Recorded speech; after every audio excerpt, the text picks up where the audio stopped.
রাসূলুল্লাহ সাল্লাল্লাহু আলাইহি ওয়াসাল্লাম কদরের রাতগুলোতে কি কি ইবাদত করতেন? আমি খুঁজে 5টা আমলের কথা পেয়েছি বিশেষভাবে।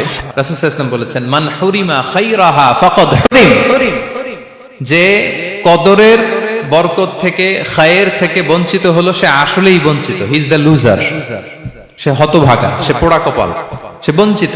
আজ 10 days অফ রমাদান খুব গুরুত্বপূর্ণ, সবচেয়ে the cream time of Ramadan. I repeat, এটা রমাদানের একেবারে মাহেন্দ্রক্ষণ। এই 10 দিনের যে কোনো 10 রাতের যে কোনো রাত কদর হয়ে যেতে পারে, বিশেষ করে অড নাইটস গুলো 21, 23, 25, 27 এবং 29, যে কোনো দিন হয়ে যেতে পারে কদর। সো বুদ্ধিমানের কাজ হচ্ছে আমরা যেন রমাদানের শেষ 10 রাতে লাগাতার একইভাবে একই স্পিডে আমরা যেন ইবাদত করি। কোন রাতে বেশি করলাম, হয়তো 27 রাতে আমি খুব ভাব গাম্ভীর্য নিয়ে, খুব আবেগ নিয়ে ইবাদত করলাম, কিন্তু হয়ে যেতে পারে যে এবছর কদর ছিল 25 রাত, হতে পারে না? পারে। তো আমরা তো মিস করে ফেললাম। তো আমরা যেন মিস না করি। বুদ্ধিমানের কাজ হবে সমান তালে ইবাদত করা।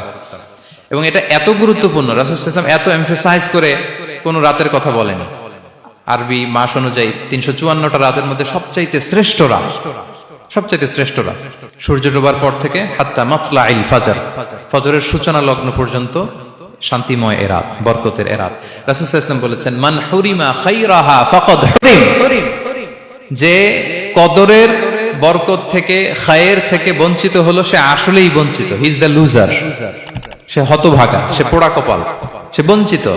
মান হুরিমা খায়রাহা ফাকাদ হুরিম, যে কদর পেল না সে হতভাগা। এখন আমরা কি হতভাগা হতে চাই? আমরা তো শুরুতে অনেক হোপফুল ছিলাম, এত এত ব্লেসিংস, এত এত বরকত, রহমতের ফলগু ধারায় আমরা প্লাবিত হচ্ছি রমাদানে। তা আমরা তো হতভাগা হতে চাই না।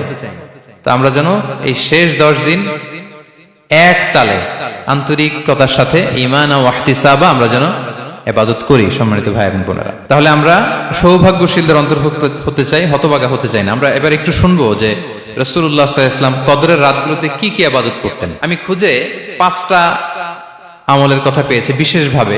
কমন যে আমলগুলো সেগুলো তো ছিলই, বিশেষভাবে 5টা কাজ রাসূল সাল্লাল্লাহু আলাইহি ওয়াসাল্লাম এই কদরের রাতে করতেন। 1 নম্বর কাজ হচ্ছে তিনি সারা রাত জেগে ইবাদত করতেন এবং পরিবারের লোকদেরকে ঘুমোতে দিতেন না, উঠিয়ে দিতেন। বছরের অন্য কোনো সময়ে সারা রাত জেগে ইবাদত করার কোনো নজির রাসূল সাল্লাল্লাহু আলাইহি ওয়াসাল্লামের জীবনে ছিল না। সব রাতে ঘুমাতেন।